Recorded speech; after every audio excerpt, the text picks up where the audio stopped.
اهلا بكم يا جماعه، والنهارده فيديو جديد.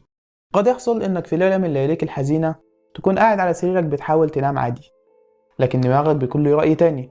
بعد الساعه 12 كده يبدا دماغك يسال اسئله ملهاش وجود، ويمكن ما تكونش لها اجابه اصلا. وسؤالنا النهارده يخص الاسئله دي، ولكن له اجابه طبعا، وهو البحر الميت مات ازاي؟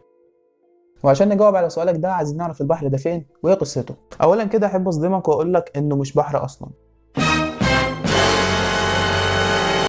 هو بحيرة بس كبيرة شويتين، لأنه ببساطة عبارة عن مكان بتتجمع فيه المية مش أكتر، مش متصل بأي محيط ولا أي بحر من البحار المفتوحة اللي موجودة حوالين العالم.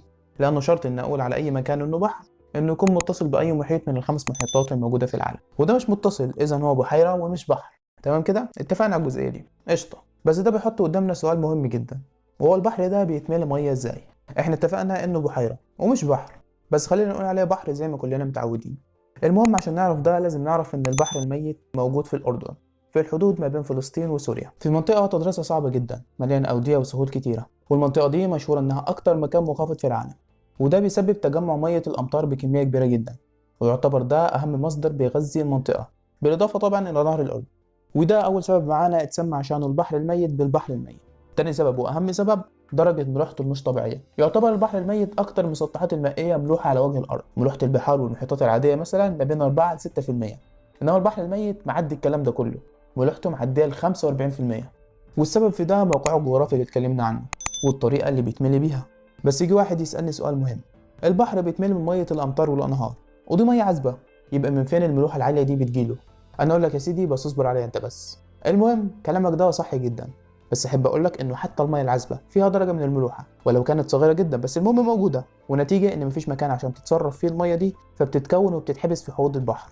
مع الوقت الميه دي بتتبخر طبعا، وبتفضل نسبه الملح البسيطه اللي قلنا عليها، وهكذا على مر الاف السنين اتكونت كميه كبيره جدا من الاملاح، وفضلت محبوسه في حوض البحر، ومفيش مكان تتصرف منه فبتفضل. وده خلى وجود حياه من اي نوع في البحر ده شبه مستحيله. بحر درجة ملوحته ما تسمحش لأي نوع من الأسماك أو الطحالب أو حتى البكتيريا إنها تعيش فيه، فالبحر الميت ميت بكل معنى الكلمة، ما فيش فيه أي نوع من الحياة.